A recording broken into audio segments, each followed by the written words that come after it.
Welcome back to R-Rated Films. Welcome back to the podcast. This is a very special episode. Yeah, this is a different one for us, actually. This is the first time we're doing one movie. That's right. What's the movie we're doing? Scarface. That's right. Yeah. Probably the movie I've seen the most in my entire life. Yeah. I saw it first when I was like maybe 16, 15, something like that. I don't know. I was really into rap music. Yeah, and that's right. And like, you know, it was big with that whole thing. In the late 90s, early 2000s. And then I watched it like religiously during that time period. This had a huge release on VHS, or I think, it's not like it came into 90s. prominence, but yeah, when hip-hop culture picked it back up. I remember the box, so it's one of the few movie covers I remember so perfectly, even as a little kid. And it was that black and white with Scarface on the front, standing. Very iconic. That being said, do you remember, was it a double cassette box? It was two, yep. Like an intermission? Yeah. I mean, it's almost a 3-hour movie. Yeah, so it was a 2-cassette box, that's right. It was, you know, 2 full cassettes in the jacket. That's probably why, it's part of why it's so memorable. One cool thing about that I was watching a making of documentary today, and I had watched this before. Like, I got really into the production of this movie a couple years ago. I got really into De Palma. And, okay, cool. And Pacino, he only wanted to play, he didn't want to add a third dimension to Tony's character. He really wanted to play a kind of what he refers to as black and white. So he only wanted 2 dimensions. One that's very, very violent, and then one that's has a little bit more levity. And what was the idea of having another dimension? It just, you usually have 3-dimensional characters. So he considers it a 2-dimensional character, but I mean, it's clearly a 3-dimensional performance. Okay. Because I think I'm guessing his conceit was something like he wanted Tony to have things about himself that even he's not aware of. But yeah, I love the shit out of this movie. I mean, that's why we picked this one, because it's long as hell. It is so culturally significant.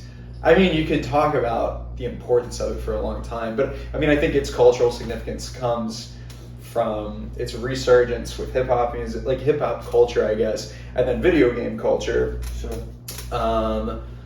But it's also a mob movie, but it's also an auteur director. It's a De Palma movie, but also, I don't know. I always kind of think of it like this. Like, you had Peckinpah in like the 60s and 70s, and he was the guy who was making stuff that everybody's like, oh, his movies are so violent. And like The Wild Bunch kind of was his big thing. Okay. That was his magnum opus. You told me to watch that. I still need to check it out. You will love it. It's the guy who wrote Sorcerer, Wild Bunch, actually. Oh shit. Yeah. So, but The Wild Bunch was like the big violent movie, late 60s, I guess, technically, but I count it as a 70s movie. Then De Palma, with a lot of his movies, but Scarface is his big violence magnum opus. And then I think you got a couple, and then Tarantino is the third in that kind of class of people who, so you got like 60s, 70s, 80s, 90s with De Palma, even though De Palma was still making movies. Maybe he's still making movies, I'm not sure. I think his last one was 2012. Anyway, and then Tarantino, who obviously came out in the 90s, and Reservoir Dogs had that big violent scene. So, yeah, De Palma, I know, you know, he came out, do you know what the movie brats are? De Palma and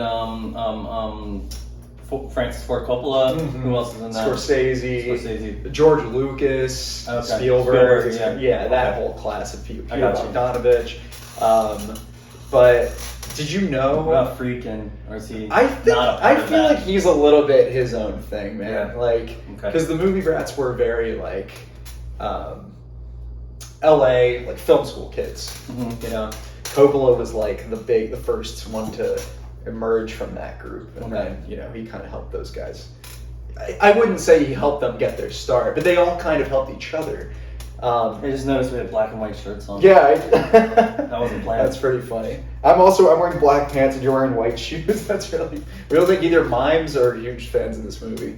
Yeah. But anyway, I just think this movie has a lot of significance. I mean, do you want to talk about like behind the scenes stuff? Well, real quick, another reason we didn't choose to do any other movies with this one, like we thought about doing Belly. Did we? Oh yeah, I guess so. It came up. Yeah. I brought it up. You said, oh yeah, maybe, but it would be part of this conversation. I thought about King of New York. Mm-hmm. Abel Ferrara, is that right? Yeah, Abel Ferrara. But this one is too grand to really.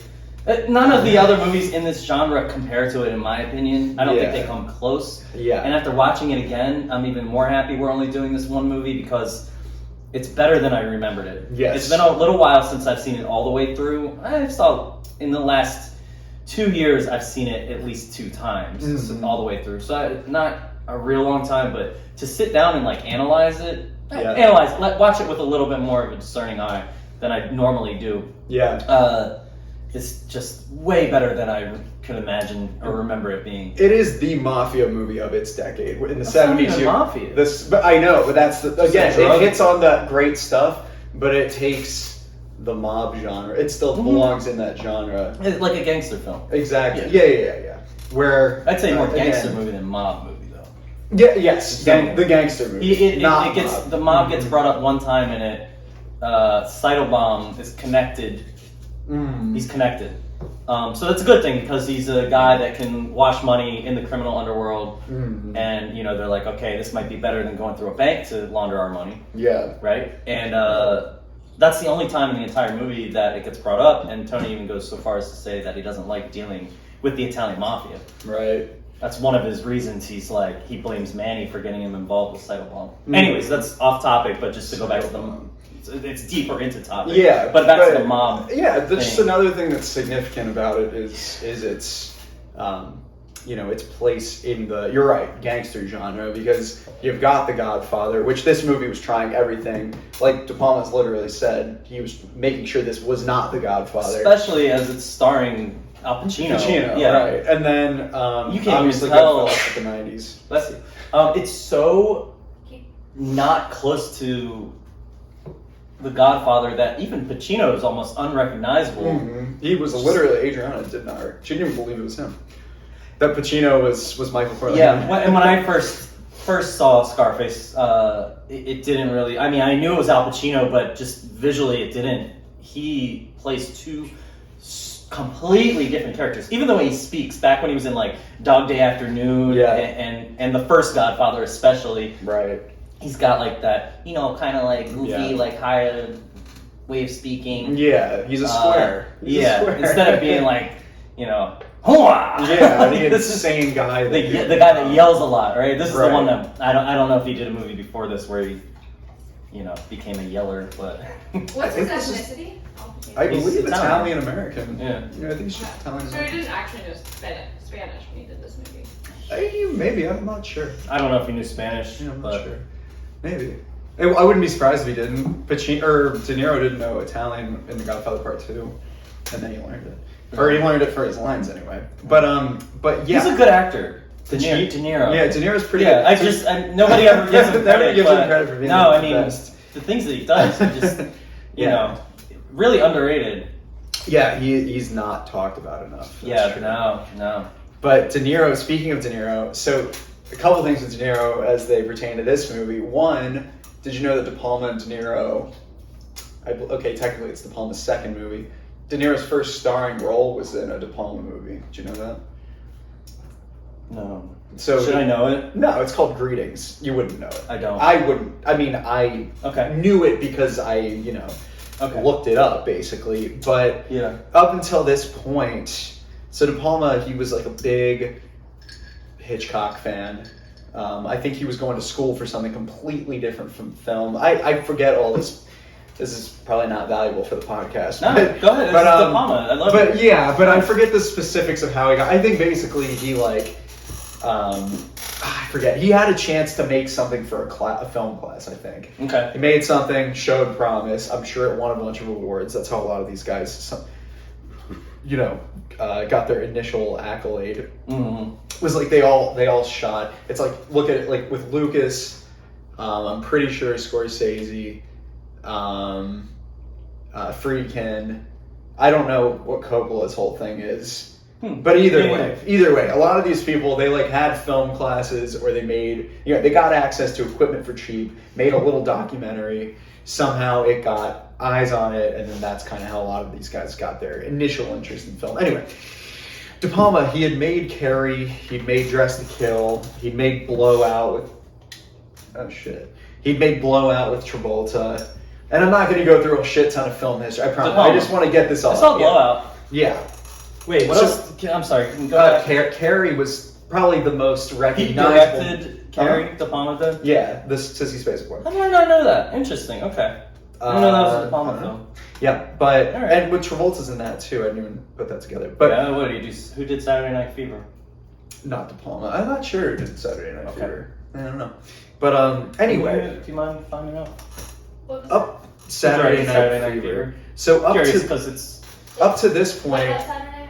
who directed. just look up who directed it. So up to this point, he already had a name for himself. This movie.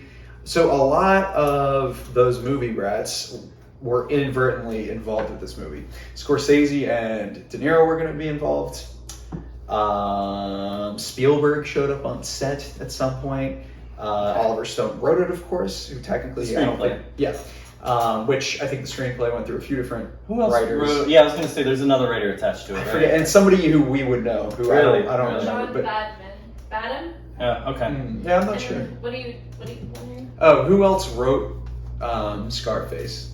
The screenplay for the 1983 movie. Sidney Lumet, who directed yeah. 12 Angry Men, he was going to direct it originally. So I there were a recognize that lot name of for people involved with this. Another fun. Okay, now maybe this is where we can get actually into the story discussion. And I think sure. it's a good gap bridger because I know I've been going on a tangent.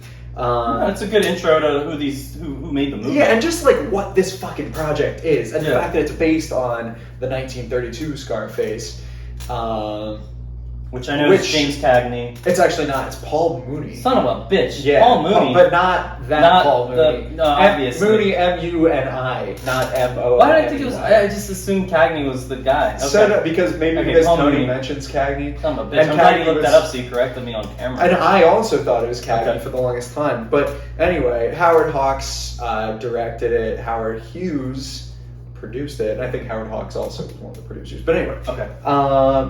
It must have been a really significant movie because the idea of remaking Scarface had been kind of going around Hollywood for a long time Yeah. by the time this was made. That's why so many people were involved with it. And the I movie see. brats were always kind of passing each other's work back and forth. Like with Star Wars, I think we've talked about this. De Palma wrote that original screen crawl in Star Wars, We did, which this yeah. movie starts with a screen crawl. Yeah. So it a does. nice little That's tie-in a little there. De Palma-ism, Mhm. maybe. Do you know how he ultimately got the movie? No. No. Okay. I think Pacino. Give the story. I think Pacino advocated for it, Really? Okay. Interesting. but I'm not sure. Okay. I'm not sure. All right, fine. All right, so that was the gap to bridge the gap. Yeah. What was the? Oh, that's really it. Just the connecting movie factor. starts with the screen crawl and Yeah. then Star Wars, that whole connection. Yeah. But yeah, the last thing, and I think I mentioned it, but Spielberg, he had a couple like shot recommendations for the last scene of the movie when Tony's having the shootout. He apparently De Palma, well, not apparently, this is what De Palma said. Spielberg was there and he was like, "Hey, why don't you put the camera on?" I don't know. He was like, "Why don't you frame it here?" or something like that. De Palma was like, "Yeah, let's do it." So like that's kind of the culture. That's cool That that there wasn't existed a lot of with ego those in the guys. way of that, Right. so you could have a little bit extra input. And the movie is beautifully shot. I don't know how much more input was put into the other scenes, but I mean, god damn, it looks good. It looks good, and it's also whoever did the production for the score in terms of tying it into the film itself. What is that job? Who does that? Who has say over how the music is incorporated in the scenes? It Because depends it's on who gets final cut, I believe. Okay. So usually the person who's the composer, they'll get time codes. Okay. And they'll compose based on that. And you know, it's like any role where it depends on what the project is. But I'm guessing De Palma was like, "Hey, I want this kind of vibe." And I mean, Giorgio Moroder was such a pro that he probably came in and you know, a professional composer is going to know how to be like, "This is this character's theme." Of and course. we're going to have a reprise here. Elvira's got her theme. Right. Gina has a similar theme. Yes. Which... I was thinking Gina. Never mind. But Elvira's theme is... Gina. But it's the same melody. And that was like to show how confused Tony was. It was the same theme, basically. Yes. But I think Gina's different is a little... instrumentation. Something like that. Yeah. Which I'm not positive what that relationship is. But either way, it depends on who has final cut. I think with this, De Palma had final cut. Yeah. So I'm guessing it was ultimately him that was able to make that decision. But But anyway, yeah, this movie. So last thing, God damn it, and I promise this is the last thing. The thing that you brought up about ego, it's funny because Oliver Stone, who wrote it, who is a director also, he was apparently on set trying to direct. He was talking to actors, so he eventually got kicked off set by, or I'm sorry, did I say De Palma? You said De Palma. I'm like, wait, what? Oliver Stone. Oliver Stone. Okay. Was on set trying to direct actors. Really? So De Palma boot. So yeah. So his ego came into play, which doesn't surprise me at all. Yeah, he is one of the fucking most egomaniacal people I've ever heard of. Yeah. Well, he's a good film writer. Yeah, is simultaneously a fantastic screenwriter and director, but also just a total ass who's misguided and so many decisions with what he does. Yeah, especially in Natural Born Killers. Yeah, and in this kind of, he's kind of in that Paul Schrader league where it's like, I think his perversions make him feel like he's an artiste, but they get in the way of what he could really do with his talents. I mean, you could say Tarantino's that way too, and frankly, he kind of is. But that's another conversation for another time. Sure. But anyway, holy shit, this movie, yeah. So let's get into the story, I think, right? Sure, where do you want to start? I mean, you want to start from the beginning? Do you want to bring up something that's completely out of left field? What do you think? I don't know, man. I mean, you're the one who has all the, you've seen him so many more times. Okay, I mean, we can skip the interrogation. Every scene is great that has Tony in it, which is almost every scene of the movie. Whole movie, yeah. Well, let's start with that. What are the scenes that don't have Tony? Okay, that's good. I don't even know of any. I like that. Scenes that don't have Tony? Mm-hmm. Damn, that's a tough one. I can think of one right now. I can think of one right now that's really obvious. Alright, I'll just say it. The intro scene where they just have what we believe is real footage of Cuban immigrants coming to Florida. Yeah. But that's not even something that's being filmed. The first scene that he's in is... Yeah, I mean... Like, that's dramatized in the story. Yeah, I'm trying to think, like... Does Frank have any of his own scenes? Tony's in every... What's the one you're thinking of? Tony is in this scene only in the sense that we are suspense-wise in Tony. Notice because you give me a hint. Yeah, so this scene is intercut with Tony sitting alone in the club when Manny is driving. Manny and Gina are in the car. Yes, but Tony's about. But that's still the same scene. It's the same sequence, kind of. So, but Tony, dramatically, it's something that happens. It's the only thing that happens in the movie that Tony is not in on. Right? Oh, yeah. I mean, he's totally caught off guard by that whole situation. Right, which obviously has a, payoff at the end. Yeah, I mean... But beyond that... Real scenes, by the way. What's up? It is real life scenes. It is. Okay. It is. It's real footage. Real footage, yeah. Nice. I thought so. I don't see why he would have gone to the trouble of filming it with different film. No. Why De Palma would have done a completely different film style for that entire sequence. And I don't know if De Palma... Oh, go ahead. But no, when they actually go to Freedom Town, it's all filmed by De Palma, clearly. Yeah. And again, Tony's in every one of those scenes anyway, so... Right, and De Palma is so genre-driven and cartoony in almost all the delivery in all his movies that I don't think you could capture that. I don't think you get that realistic sense, like the way a Friedkin could. Even Friedkin, sure, yeah, but even Friedkin, hard to capture in his real scenes, or I'm sorry, in his scenes where he's got a star on screen or a main character on screen, the extras are like he'll film those scenes in real, like a real bazaar in the Middle East, non-actors and shit. Yeah, right. Where I just don't get the sense that De Palma would ever even want to do that with his movies. That's really not what they're about. Yeah, I almost get the sense that was more of like something Oliver Stone wrote into the script, and then De Palma's like, "Oh, that's a good idea." And then maybe, but I don't know. Okay, I'm not sure. All right, so so we've established that Tony's in basically every scene of the movie. Yeah, yeah. Shit. I mean, even when he's not on screen, like he's making a phone call to Manny, who's in the girl at the bed, or in the bed with the girl. Yeah, yeah. That's right after that scene where Gina and Manny are talking in the car. Oh yeah, that's right. But yeah, nothing. Think of all the side characters that are in it. Like every scene that Elvira's in, Tony's in. Mm-hmm. Every scene that Frank's in, Tony's in. Mm-hmm. Every scene that Omar's in, Tony's in. Every scene that Sosa is in, Tony's in. Whether it's on the phone or not. Yeah. Gina, other than that one scene with Manny. Mm-hmm. the montage is all about Tony. Right. I mean, okay, there's certain shots where he's not in the shot again, but it's the whole it's rise to it's power an Al montage, Pacino actathon though. This movie, it really is. Al Pacino actathon. There's really not a moment that he's not just engaging as shit in this movie. Yeah. Like even the movie starts just on his face in a close up, and it's so already. It's just. I hate to just say you know so much about this guy, but it really doesn't matter. Just Pacino has such a good-looking face that if you just shoot that face, that's all you need, really. Just shoot his face talking to some cops, being a smartass, and that's kind of the only thing you need to start the movie. And also, well, you're introduced to his character. He has absolutely no fear. It's all about balls for him, right? So he's got balls, right? So even when he's being interrogated in another country in a situation he's never been in before, he came over on a boat. He doesn't know where he's going to end up, other than the fact that he knows he's not in Cuba anymore, which he's fine with. Yeah. And, I mean, he's got, like, an authoritarian... He's put in a position where he's not in a position of power, but he doesn't give a fuck. Like, he just tells them what it is. He tells them how he feels. He tells the cops how he feels. Like, he's not worried one little bit about what can happen to him. And he even says at the end of that scene...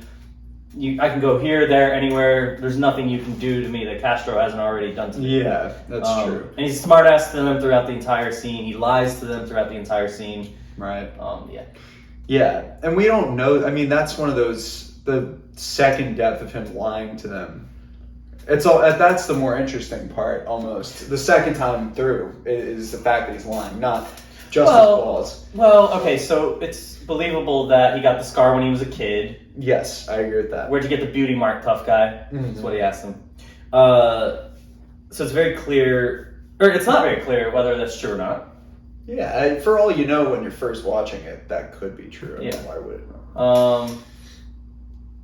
He says that he was in the army, which is true. He says that all of his family is dead, which is not true. Actually, his mother's alive in Florida. Yeah, he says he has nobody, and he's got people. Right. So he's telling. So we do know he's lying about something. So that's another interesting thing about Tony is he's mixing truth with lies. And he even says in his monologue in the restaurant toward the end. Oh yeah, I always tell the truth even when I lie. Yeah, I didn't put that. Which he does throughout the entire movie. That's a running theme for his character. He does it with Sosa, or he really does it with Frank. What does he do with Frank? What do you mean? I feel like he doesn't tell Frank everything. Does he not? What does he not tell Frank? I don't know. We'll wait till we get to that scene. Okay. Are we gonna go chronologically? I'm trying. Let's try to. I guess. Okay. I don't really know. I mean, now I'm trying to think in that scene what he tells Frank. Like I get the feeling that. Maybe I'm wrong. I don't know. Okay, whatever. No, I mean, I'm not trying to. No, I can't think of a specific though. That's the problem. So yeah, whatever. Let's move on. Okay. Just so we don't have dead air. Yeah. You know. I have a lot of notes. Yeah. So I have notes. I have a lot of notes. Oh, real quick, before we move on from that intro scene, I have a question before you go into notes and whatever you're gonna say. So the cop that's whoever's in, what is it, customs or something? Whoever's interrogating Tony when he first gets to Florida. I think it's what are they called? Not border. Like immigration. Yeah, immigration. Yeah, immigration agent, I guess. Yeah, they're trying to figure out like what his status is, what his deal is, why he's in the country, et cetera, et cetera. Yeah. And anyway, at any rate, he's got a tattoo on his right hand. Mm-hmm. It's got a heart, and it's got something on it that almost looks like a scroll through it, right? Mm-hmm. And he says, what's the tattoo? We've been seeing a lot of these. It means assassin or something. Well, he said pitchfork means an assassin or something. But there's no pitchfork on the tattoo. It doesn't look like a pitchfork at all. And I always wondered, like, why. I wasn't sure, but I saw it this time and I specifically looked at it. I'm like, there's not pitchfork on that. So why does he say pitchfork means an assassin or something? When Tony is kind of an assassin. I think it's pitchfork. You think it's a pitchfork? It doesn't look like a pitchfork. It's a heart with like a scroll going through it. And Tony even goes, "This is for my sweetheart." He's like, "This is nothing. This is for my sweetheart." I assumed the little scroll was like a pitchfork. Maybe it is, and I just didn't on camera. It doesn't come across, but I always took that. It's not important. It's not important. I just noticed it, and I thought it was kind of weird that that came up, especially in a movie that's so detailed, I think. Right. Yeah, and it pays attention to those things. But, well, I don't know. The movie doesn't have a lot of little like, oh, you have to pay attention here. But it's not like an Easter egg type of movie. Right, it's a very broad stroke kind of movie. It's so straightforward in its storytelling too that you don't really need to pick up on small things, but you do pick up on some small things. Right, but there's no significance to that. Yeah, if sorry to bring it up. No. It's talking about things that don't matter. Well, but if he did say that, and it wasn't and there wasn't a pitchfork, what would be the significance of that? Do you think? I have no idea. I just noticed it. Like, I'm trying to think of like what would the movie be trying to say here? Like, I don't know, because I keep wondering now with this movie, like, what is it trying? What is it trying to say? Yeah. Maybe as we move on, we'll get to that conclusion. Well, I don't think we will, because I don't think it's saying much of anything. I have a theory beyond what because we watched this one together. Yeah. But we got to watch it on a projector last night. Yeah, it was great. Yeah, pretty. It was a nice way to watch the movie because I've only ever seen it. Never seen it in a theater. Yeah, so that's the biggest screen I've ever seen it on. Pretty cool. It looked good. Yeah, maybe that's how you picked up on the pitchfork thing. Perhaps. Yeah, because I've seen it on a TV maybe bigger than this one, but not much. Yeah, pretty cool. Anyway, so your notes. All my notes are on production stuff, and then all of my question marks are on story stuff. Okay. So I don't really have like specific like, ooh, did you notice this in this scene? Did you pick up on that? It's really just like this movie is so fucking well shot, and well directed. I guess let's move on. So they kill Vermega. Here's maybe a good way to structure this. Let's, if we can, try to talk through like the story. Sure. And then try to dive more into the characters. And we'll probably answer most of the character stuff as we're talking about the story. All right, what do you think? I do. So, so they kill Rebecca. Yes. They get out. They get the green cards. They meet up with Omar.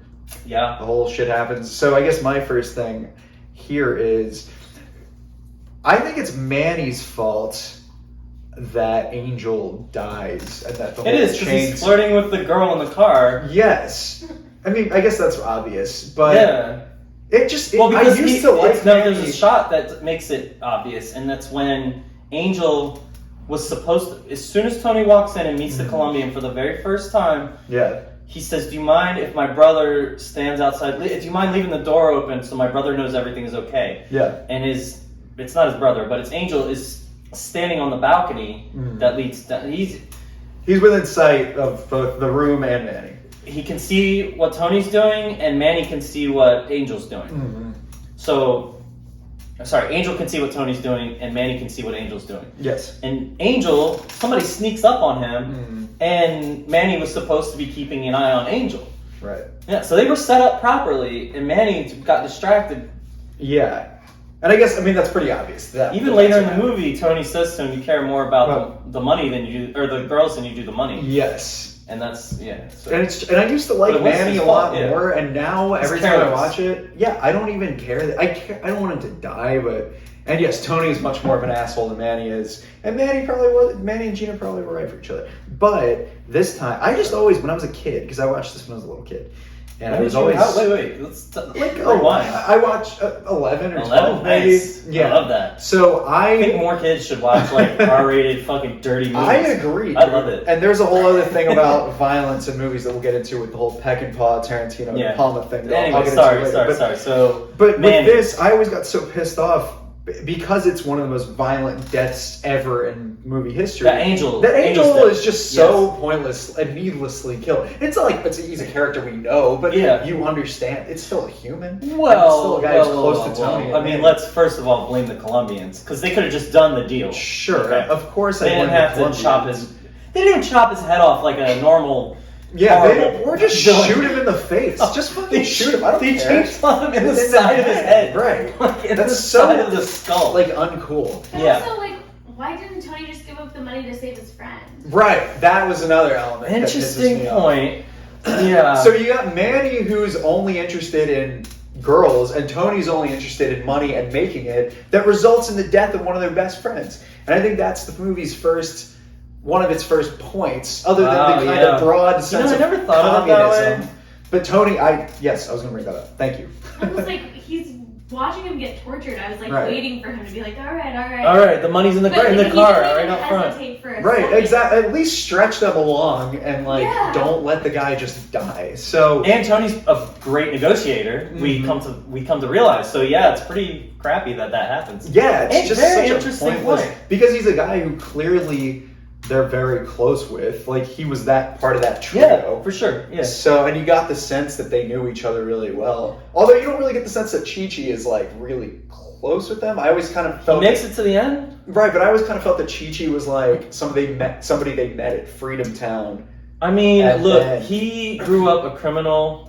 Tony? Yeah, and he was doing jobs. His mother brings up the fact that he was doing jobs back in Cuba. Yeah. Robbing banks and bodegas. I think I'm not trying to explain it away. I'm just playing devil's advocate. As to what Tony's mentality is in the movie. I think that when you have a job to do, you do the job kind of thing. Like that's his. Yeah. So he's probably seen guys die on the job before. Of course. So he's desensitized. Yeah, there's a chainsaw this time, and as an audience, we're like, what the fuck? You don't know what kind of fucked up shit happened in Cuba that he had to go through. Right. He was in the prison in Cuba. And apparently, that up. this chainsaw thing really Oliver Stone took this from a real story that actually happened. So this isn't just his fucked up imagination. So this was like in the news? This was like a thing with Oliver Stone had been like he looked at all these police reports and they had found didn't Stone bodies. Also like, am I getting this wrong? Didn't he like live in that area during the like early 80s? I don't know. He was in Nam. That's really all I know about his past. I thought that he did something in Miami or like embroiled himself for research for this in movie. The criminal underworld almost more or less. Yeah. That's what and he was like addicted to coke and all that stuff. So Stone was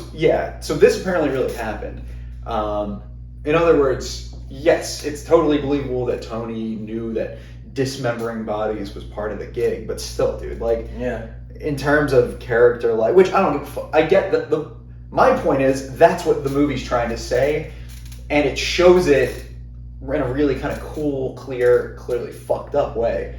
But that is what it is. It's Manny caring about women, Tony caring about money and status, I guess. So, just interesting.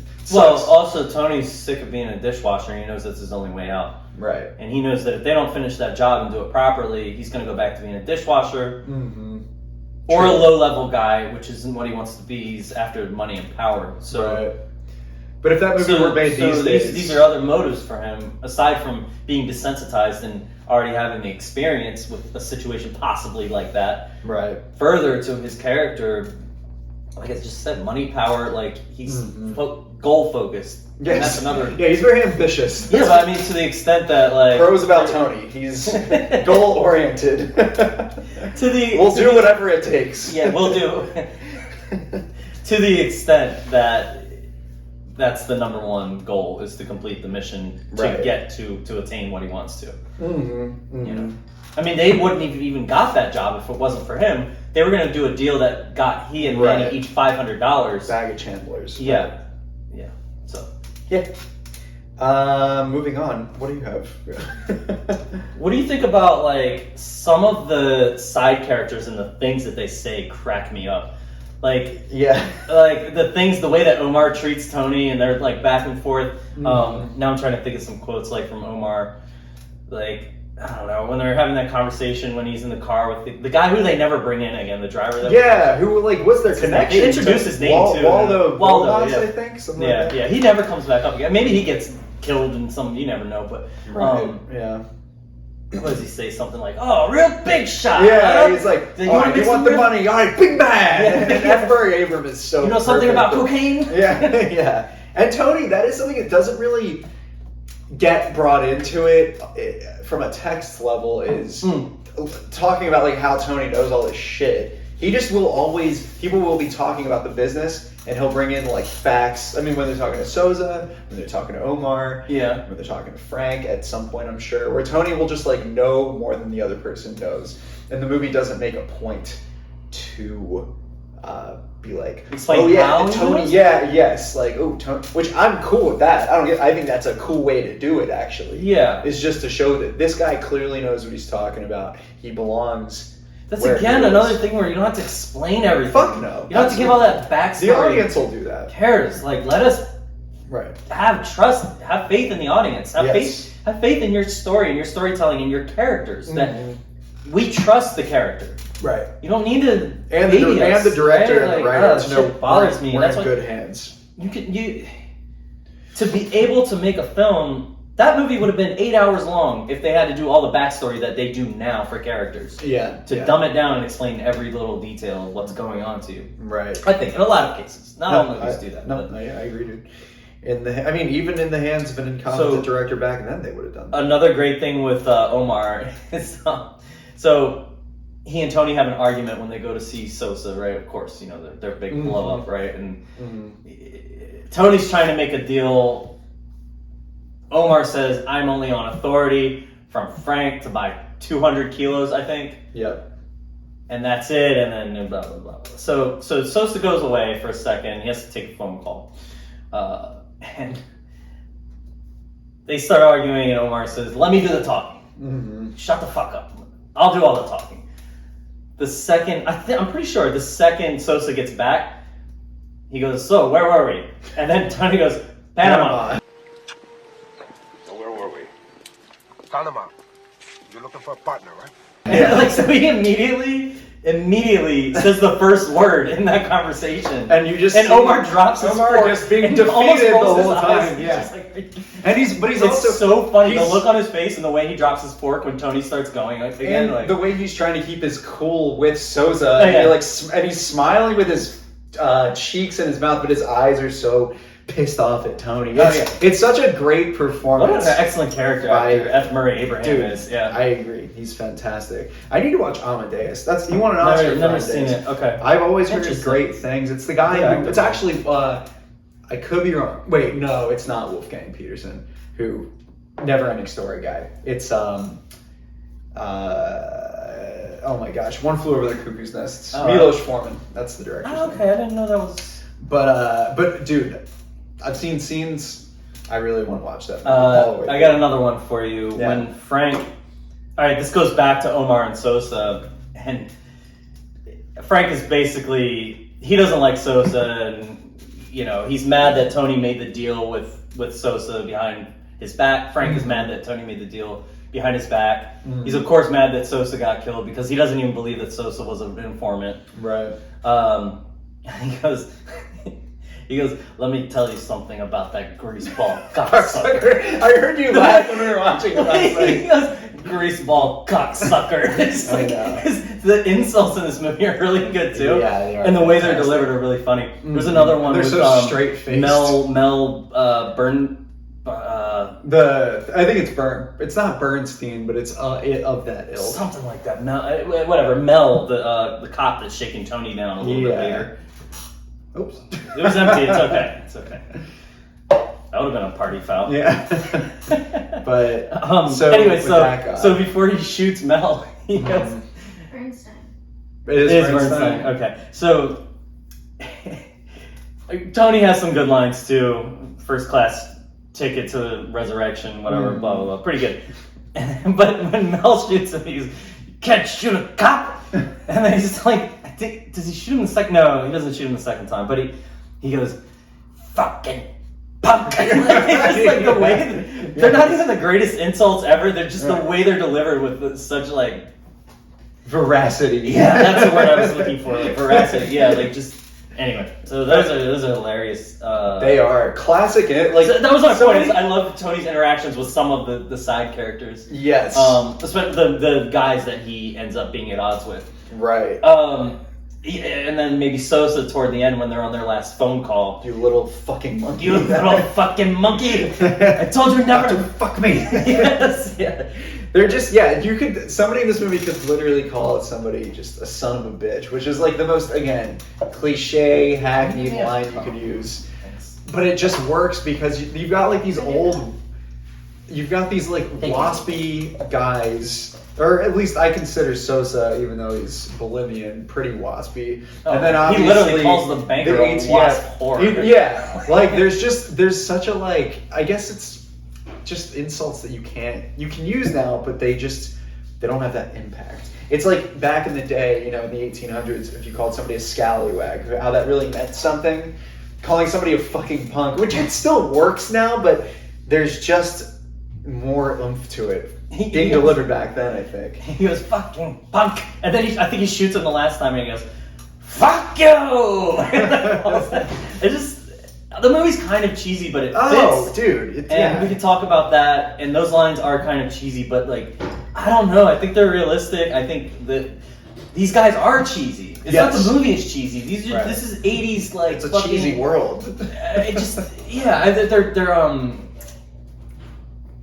tacky. They're tacky. The excess of the 80s is very tacky, and especially the level that they bring it to is even more.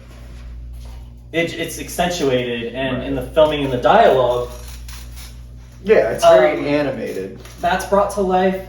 And I think that plays into the music too. Do you want to segue into the music a little bit for now? I mean, I don't or not. We can keep going on some shit. I don't really have much to say other than it's fantastic. Well, one point as to the cheesiness, and we brought this up last night. I think Adriana specifically was like, "It's kind of a cheesy movie." It's like, yeah, it's supposed to be. So like, the music is in that time. In the same way, was kind of tacky, kind of cheesy. I love it. I mean, I'm a big fan of Giorgio Moroder. I love 80s music. I like 80s dance music. You know, I like the fact that I think some of these movies were in Vice City, which I love playing that game. You know, they had like a pop station or whatever. Yeah. If not, it was music that was similar, like in that same genre. Yeah. But I think that, the music is cheesy, but it's...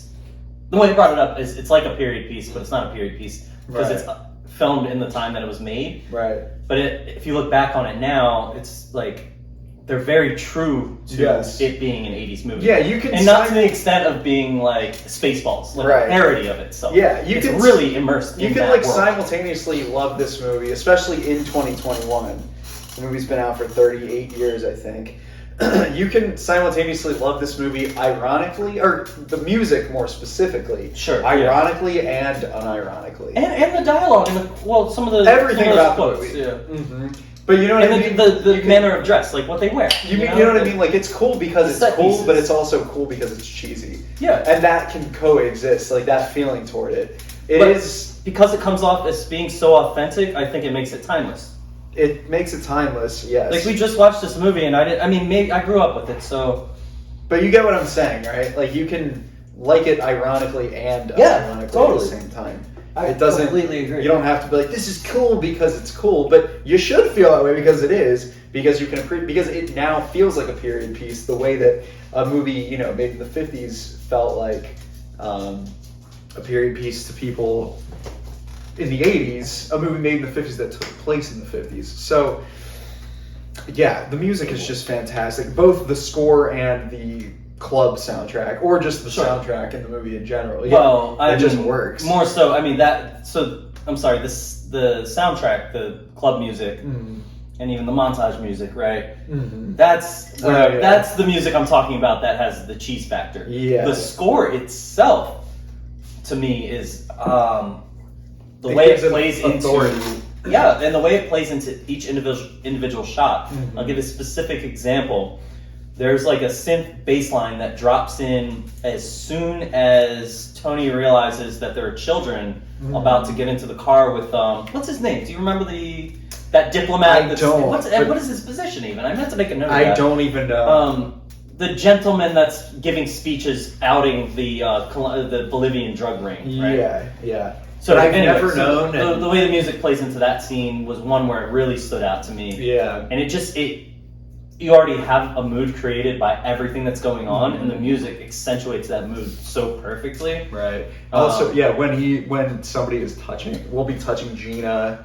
That's another place when it goes to Tony's crazy eyes and the music has the high pitch. Yeah, it cues up perfectly there. Mm-hmm. And also the other place that I think one of my favorite moments in a movie ever is when the Colombians, when that whole scene's going on, and I had to I vocalized it while we were watching the movie, like just how perfect everything is in that sequence. But the Colombians, the guy chops his way through the room with the Yeah. chainsaw, and then he falls down, and that's cool. But then when he stands back up, and the music is that when it it's goes like yes, it's spidery. It's so yeah. eerie, but you also know that guy is about to die, and it's so it's just so perfect. Like the violence is fun by then because you know that guy's gonna get it.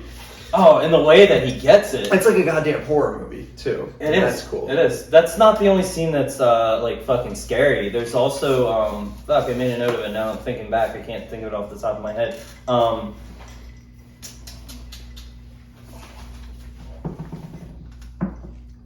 Okay. So there are two scary...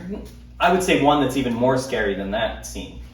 And that's the scene where they're following around Rebenga in the tent. Yeah. So they're in Freedom Town, they're behind fences, there's a riot going on, people are burning things, and there's one old guy, I laughed, I was like, so there's an old guy just whacking people with 2x4s indiscriminately. Right. Like Rebenga just walks by and this old man is just like hitting him for no fucking reason. It's hilarious. So anyway, that was a funny, like, little aside in that scene, but it's scary. It's like pure De Palma set piece fucking horror. Mm-hmm. But yeah, go ahead. Sorry, that's... Yeah, no, it is, so they're all chanting, Libertad, Libertad. And, so it's scary. They'll show Manny, and then they'll show, I think the first one that says it is Angel, actually. It is, yeah. So it's Angel, and then Manny comes up and he goes, Rebenga!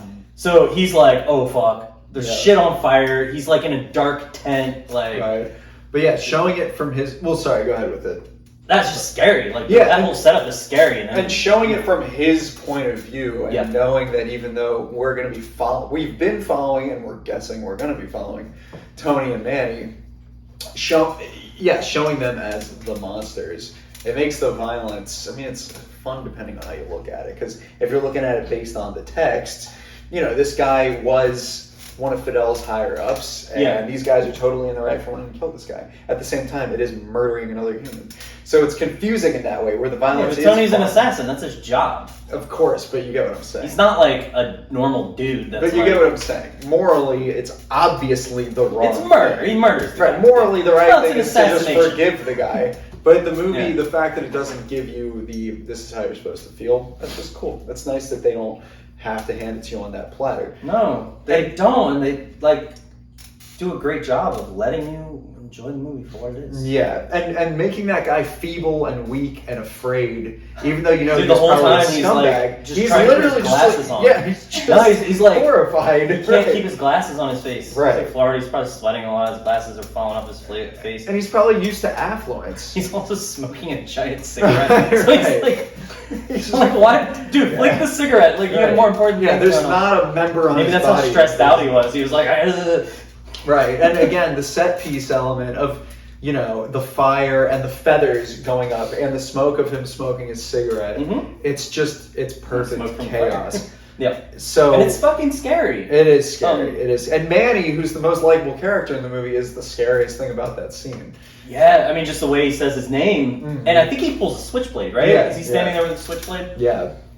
And Manny's not even the one that gets him. You know what's also very interesting is they keep going, Libertad, Libertad. Mm-hmm. And he's getting to the entrance, or the exit, I guess, in this case, of the tent. And you can even see the outline of it's during the daytime, it's dark inside the tent, but you can see that there's a way out for him. Right. And he goes, it's like another tent room that he goes into. But it does look like a way out. Yeah. And then he just gets stabbed in that tent room. Right. So, music cue is really so they're cool. saying liberty, and then he sees a way out, and then, stabbed, so I thought that was interesting. And the way you're totally right. Another just cool, like subliminally. And another cool thing, to add on to the subliminal messaging, if that's what we're going for, is the way he falls, which a million movies have done this, like Cool Hand Luke. The way he falls is kind of like a Jesus-like figure, but it's upside down, and I think that's kind of to show like just how backwards and upside down and inverted this whole world is. Interesting. That's and what justice in the world, and what the movie and it's a preamble for the whole movie, right? So yeah, sure. It's part of the plot, I guess, but at the same time, it is it's a preamble, and that's again, it's De Palma at the height of his game, and nothing goes to waste. So where do you want to go from here? Oh shit. I have something, but maybe you steer the ship for a minute, and then I'll. I want to keep going off what you have. So I think that actually Adriana made a really good point, and she goes, "This is while we were watching the movie." Okay, do you remember when? Of course you do. Manny kills Frank Lopez. Okay. Yeah.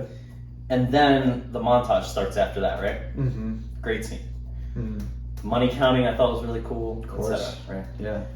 She goes, "Did you?" And maybe I heard you wrong, but did you say, "Wait, so are they just going to start a whole new story right now?"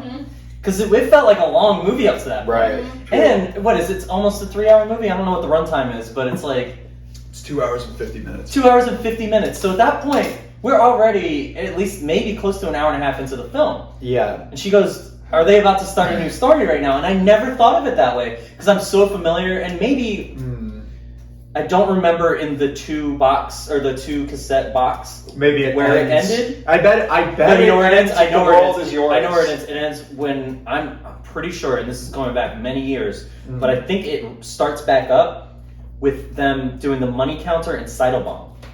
So What? yeah, which is much later. Right, That's but so I'm pretty late. sure. I'm pretty sure the first. I'm pretty sure going back and I've never thought about this till now. I'm pretty sure that scene is the beginning of the second cassette. Are you sure? Are you sure it's not the Think money so. counter? Because the montage. No, they don't starts start with the money montage. counter. No. Huh. So But I dramatically, think it would make sense to. I mean, I know you. it would make sense where you brought it up to end it as soon as Frank gets killed. But maybe for the cassette, they had a longer runtime on the first cassette and a shorter one. I almost kind of remember the shorter one having. You could see for those of you that are younger, there was less tape on a smaller tape. Right. So there would literally be like, it's not like they had like a 120-minute tape. Yes. They would literally put less tape on the cassette itself to save themselves. So they money, would right? So they maxed out the first. I think they one, maxed out the first tape, and then they started. I'm almost 100% That's sure just now. so I think about it. crazy And they to me. started with Cytobomb. If you're gonna pay anyway. for 2 tapes in one package, why would you not like cut it dramatically? I don't know. That's so weird. But I'm pretty sure the second tape had less tape on it. Yeah. Physical tape on it. Anyway, so that's a very interesting point. That it does start a whole. It's just a first half and a second half of the movie. Right. The first half is Tony's rise. The second half is Tony's fall. Right.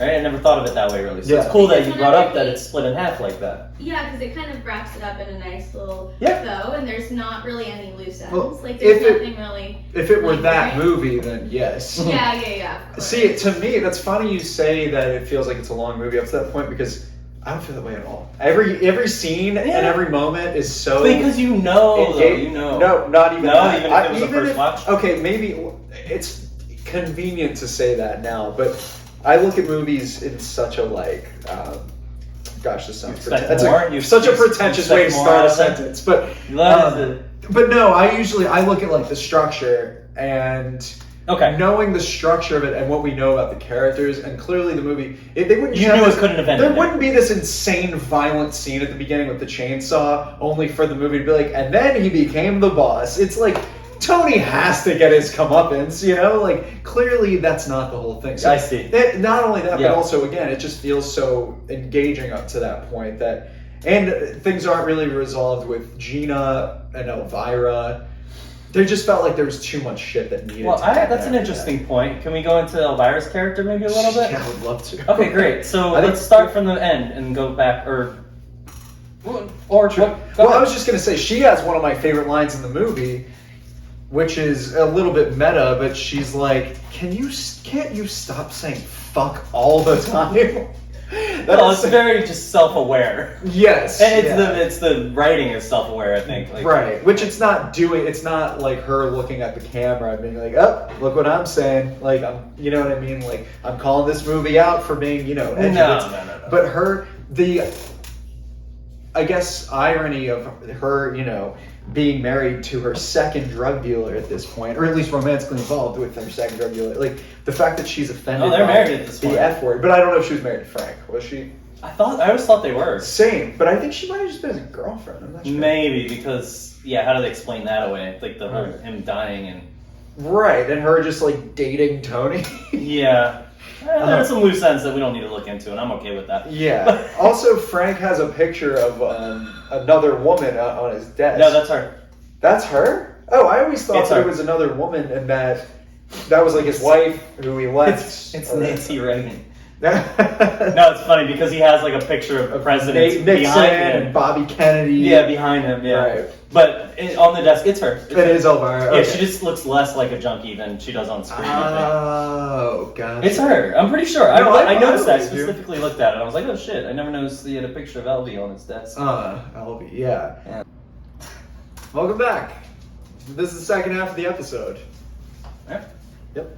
Anyway. And before we start, I just want to tell you what a good boy I've been. Here's $1,000. I wish I could do Tony's mom. Well, you should do what she did and give it back Should because I I'm not giving crumple you it up? that Should I money. crumple this up a little bit? Yeah, throw it back at me. Also, it's like 380. I was just gonna say, I feel like Oh, you have something on your face. I feel like Joe Pesci right now in My Cousin Vinny. With the money roll, you know what I'm talking about? Yeah. All right, here you go. How do I know that's not a 100 with a bunch of wrapped around a bunch of ones? Do I have anything? You got a little You something. sure? Yeah, Oh, yeah. Shit. Okay. All right, that was the bit for the night. We did it. We're gonna be incorporating props a lot more. Yeah. Next time. Yeah, we're that's gonna be a no. We're gonna be doing Jaws next time, and we'll, bring a dead shark. Just put a fish on the table, like yeah. a dead baby fish. baby shark. Yeah, I love that. I That should be. object. It should just be a shitty. All right, prop a stuffed across animal the of a front. shark. But So we're gonna go and do a little. We had an open discussion, which Yeah. we'll still have, but we're gonna do a little segment, and we want to talk about all the side characters. yeah, but I do. Elvira kind of is a side character. I mean, All of the main characters, all of the characters that are not Tony. No, my point is, 'Cause let's it's start so with Tony-centric. We'll start with Elvira. Let's go Elvira, Manny, Gina, Whatever, yeah. and then work our way down from there. All right, sure. Kind of touched on Manny already, but Elvira. I mean, there's really not much to her character other than why the fuck is she with Tony? Why the fuck was she with Frank? Why doesn't she just get with like a banker or something like that? Well, she's a junkie, and they have cocaine, That's true. and she's used to a certain Right, lifestyle. moving on. No, let's talk about her. She's bored with everything. Right. Everything's boring. Money's boring. Food is boring. Yeah. Drugs are boring. She just does them. She's bored with everything. What Tony's else about boring her? because all he talks about is business, but she doesn't really talk about what she wants.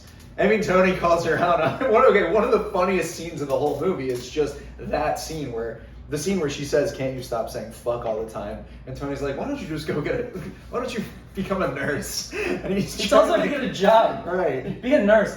Work with some lepers or something. Yeah, right. The blind, work with the blind. Yeah, he wants her to do anything other than just sit around and do coke all day and sleep all day. Or Right. do coke all night, sleep all day. Yeah.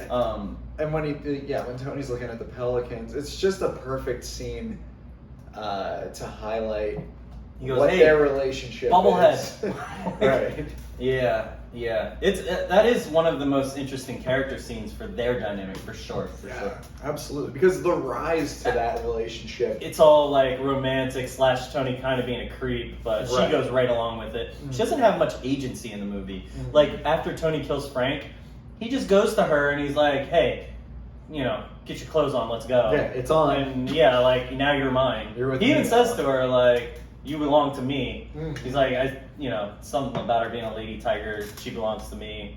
Right. To her, and she just goes right along with it. Like, so she doesn't really have much other up until her talking back to him, I guess. But she's used to talking back to dudes, Yeah, it's like her whole. which is her thing. But fine, that's cool. But I'm not trying to put it that way. I'm just saying like she just doesn't have much agency, and Right. she's just a smart ass to anybody she's Right. with. And her last scene.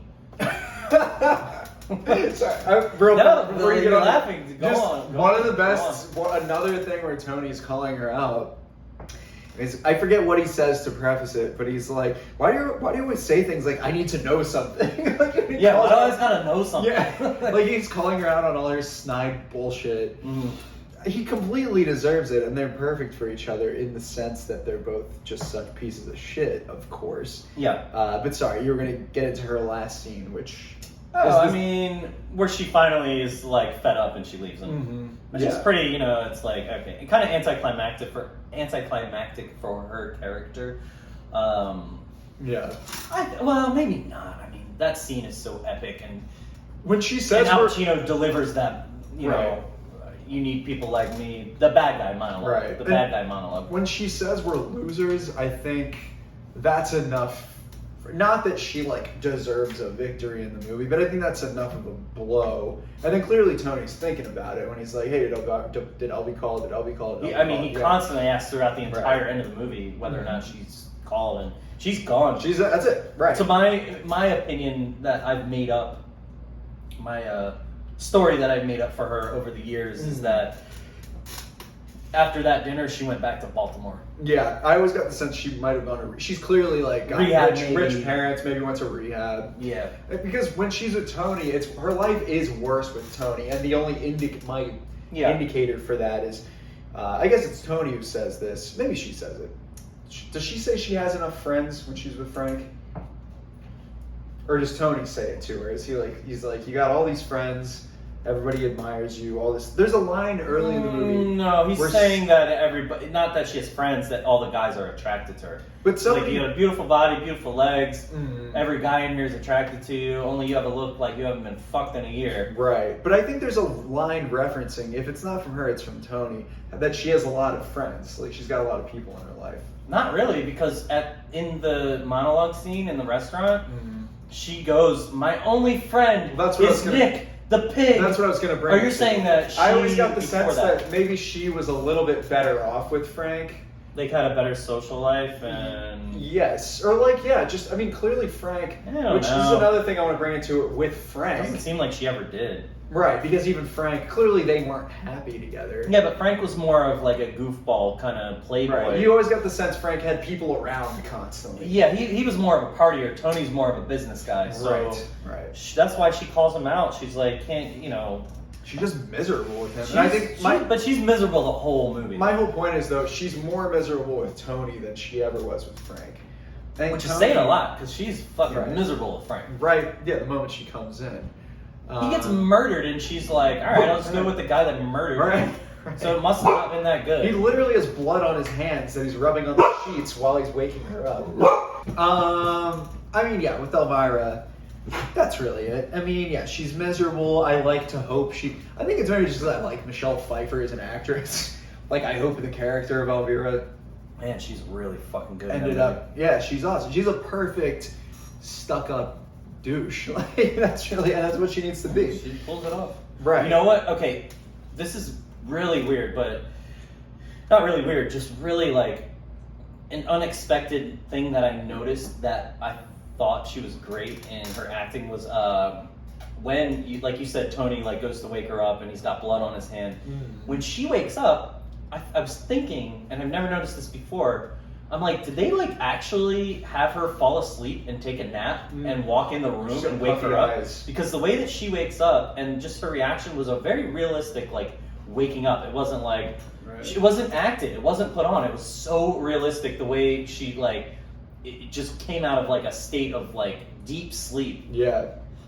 So if she acted that, she pulled it off, I think, in a great way. Yeah. And it's not even a big deal, not a big scene, like nothing anybody's ever gonna remember. But to play to how she acted that character. It's the type of thing. Or the way it was directed. If they came up with a way to make her let her fall asleep and literally wake her up. Yeah, it's the type of thing where like if it's done poorly, you notice, and that's what's so magical. That's why it's so fucking hard to make a good movie, because you don't, 70% of the shit that you see on screen is just people not making things look fake. Yeah.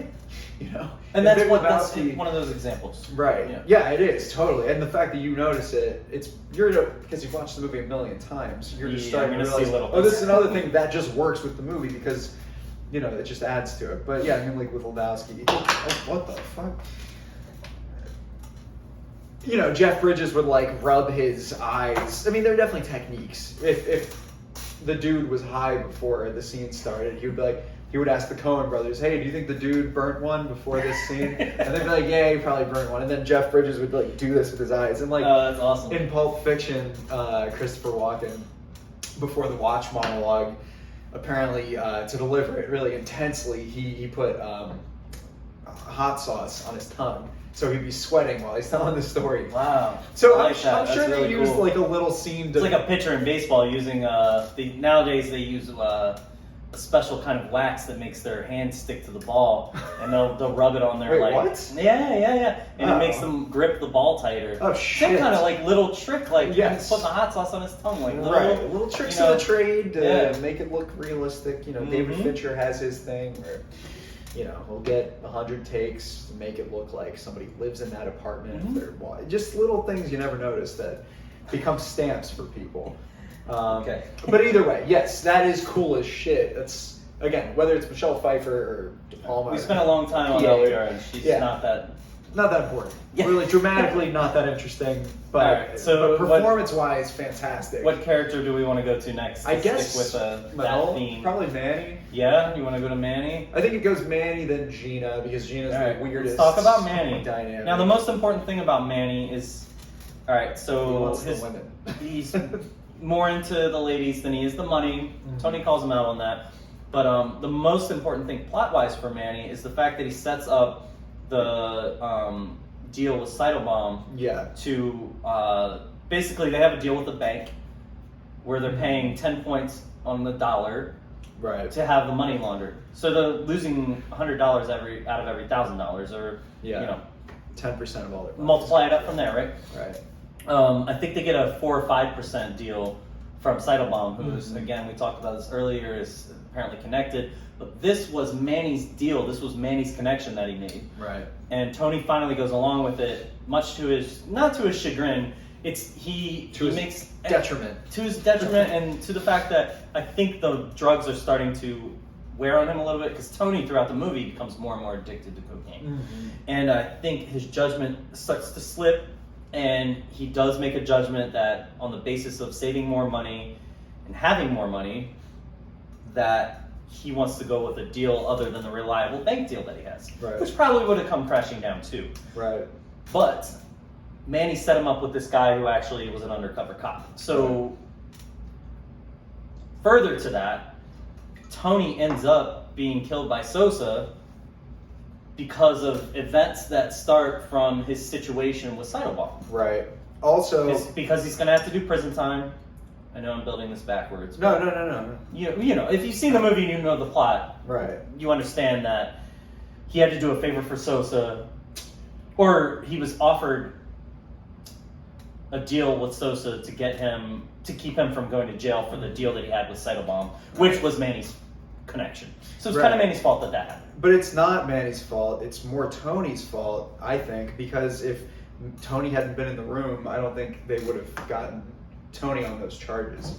Oh, because he told Manny because it was supposed to be Manny's deal. He cut Manny out of it. Right. If Manny even fought for himself, and he was like, "Look, this is my deal. What the fuck?" Yeah. Manny gets mad at Tony. That's a good point. So if Tony hadn't been in the room, I don't know. I think it might have been Manny who. But wouldn't they still have been making the checks out to Montana Realty Company and the other companies that they had? I still see. I feel like Tony's presence in the room further. They got him on damnation. Camera. Yeah. Right. Yeah. The camera. The evidence was so damning. So I think it was Tony's own paranoia and mistrust of even the pure person, his consigliere, that led to this. Yes. You know. So to his ultimate demise. Yeah, and let's not get it twisted. Manny is no Tom Hagen. Right. So to have. Yeah. Or who was before Tom was the consigliere? Who was the? Do you remember? Abundanza, something like that. The guy who started the olive oil company with him. Abundanza, I think. Tony Danza. That's funny because I can remember. Wasn't it somebody before the olive Tom oil? Hagen? It's the olive oil company guy. Fuck, I don't even remember that. Yeah. Is that in 2? It's in the book, and it's kind of in 2. Oh, fuck but 2 book, is. Man. But the events of 2 with young Vito are in the Godfather book. Mario Puzo? Yeah. But it's I don't even remember actually. That. I never remember shit like that. Adriana, can you look up? It's so lightly touched on in the movie. But it literally says Mario Puzo's the Godfather on the title. It's like, yeah. Wait, what about that? What are you talking I don't know. saying random things. What do you look? What Can did you look look up who? Can you look up Don Corleone's consigliere? It's whatever the olive oil company is. Whatever the front is, the name of the olive oil company. It's something's. Consigliere? Yeah, his CONSIGLIERE. Yeah, it's like something abundanza. I can't believe I don't know. I read the book. I just thought there was a more prominent Godfather? character. What Like is- let's say Godfather? Yeah. who was in the first scene of the movie when Luca Brasi is coming up to Tom him. Hanks. Oh, sorry. It's Tom. We know Tom, but there was another one. Maybe not. It was Tom then. It's That's all Tom. I care. Okay, so it's Tom the whole It's time. Tom, but before Tom, it was. Who? What do you think? What was his name? That's what we're trying to. Okay, find then who out. is it after Tom? Here, look up The Godfather. I think it's like Al Neri, dude. Or no, it's technically Vito. He's Michael's counsel when Tom is out. It's Vito. And then Tom, I think, steps back in for part. Oh, he kicks Two. Tom out, and it becomes Vito, who's his father. Right. That's what I was thinking. I knew there was some other major character that. Can you Yes. Look up okay. The Godfather, That's all I wanted to know. I don't care about the other guy. and then I kind of care. No, this is probably in Godfather 2 then, right? What is Yeah, that? it's So young his Vito. guy. It's like De Niro's guy, right? Yes, exactly. It's the guy. It's the son of the grocery store owner. Mhm. Okay, The Godfather. You have that typed in, and We then might end up going more than an hour on the rest of this now. Abundanza. So We're gonna take a 15-minute Godfather consigliere break. Yeah, I know. So ABON. But I don't care. This is at least it's The DANZA. Godfather, and it's not Danza. I think so. some Adam Sandler movie or something. Jenko? Yes, Jenko what? Jenko Abondando. Abundando. Abundando. Jenko. Yeah, so it's Jenko Olive Oil Company. That's what I was thinking of. Jenko, okay. Yeah, okay. so that was Vito's like original right hand man. Alright, so Manolo. Yeah, so What with else? Where do we Manny- want to go with Manny? Oh, you guys wanted girls, and he's no Jenko. He's no Do you Tom think maybe Hayden. the funniest scene in the movie is when he gets slapped by the girl and Tony tells the little kid to watch him? Oh, he goes, look, yeah. my friend there, he's gonna stick his tongue out at this girl, watch this. Right. Yeah, I think that all of their like just being, like being new to the U.S. and all that stuff, Yeah. and enjoying the affluence. Miami Beach, man. Yeah, I think all of that is just fantastic because it captures the buddy moviness of it. Yeah. Um, So how does that buddy comedy end? yeah, horribly, obviously, but which is a good segue Segue into into Gina. Right. So, Okay. what are your thoughts there? The obvious is that Tony wants to bang his sister. Is it? I want to know her take on it too because She thought the same thing. I immediately, when he came into the door from seeing his mom the first time and he sees Gina, Right. I told Matt, I was like, it seems like there's sexual. and she had never seen this movie. She'd never before. seen it, didn't Yeah. know Because anything. she was like batting her eyelashes and she was like. Well, Tony's like nervous. And I holding get, her like by her Yeah. hips up to his A little hips. too close. The locket that he gives her is a heart, and on the back of it says, "From Tony to Gina, always." Yeah.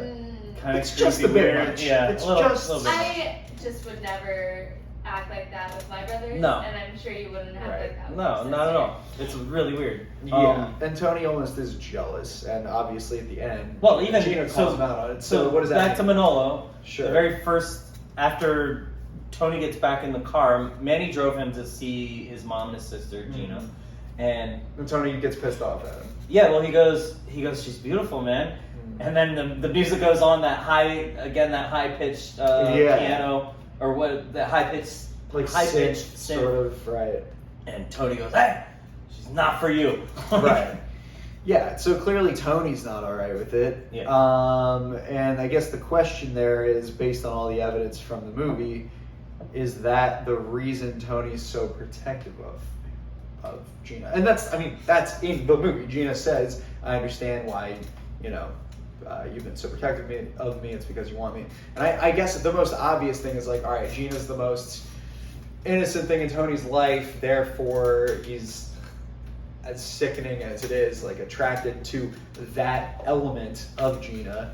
But is there something beyond that part of the movie? I don't know. Is there? Do you think? I don't think so. Yeah, that's pretty much it. I think they wanted to throw in like a little monkey wrench, and yeah, I don't know why they had to go that route. right. So It doesn't really need to happen. I Oliver mean, Stone influence. the only way that it plays into being significant is the way that Tony's distracted by her in the final scene of the movie, and then she ends up getting shot. But still, that didn't distract Tony from. He doesn't die in that scene, so Right. it's like it's kind of unnecessary. Right. Again, this movie is excessive, and this is another like angle of if you can criticize them. I'm sure a lot of people can find other ways to criticize this movie, but the way I criticize it is some of the excess, and it does tell you that it's an excessive movie, and it's even brought up in some dialogue, and that's another point that is a little over the top in the movie. A little over the top, and Especially we don't have to go to the end of the movie, but we'll tie it back into the end of the movie. Being for it over to the go top. for it to go nowhere with that, I guess that's my question, and I've been thinking about it for years. What's your about question specifically? Is the movie trying to say more than just like Tony? He's trying to cling on to the only innocent thing in his life, which is Gina, the only pure thing in his life. And I mean, Manny even says that in the car, that she's the only innocent thing in his life. And I don't know. I guess the movie's not trying to say more than that. That like, I guess it's just the fact that there's a sexual attraction element, which they're clear. The movie's not trying to say that. The movie even tells you it's trying to say that. But is there something beyond that? And I guess I don't know. It's just difficult because I think De Palma's a smarter guy than that.